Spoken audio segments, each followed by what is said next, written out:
pini ke jo theng perong ke yang ni las ni ta theng perong ke idam po pini environment de yang ni las ni theng perong ke idam po las nang lang don ba perong amel la ke hani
lancol lo jo kan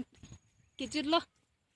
preka ani a blog as bonai thupo la ben la so video yong selang mesen pelote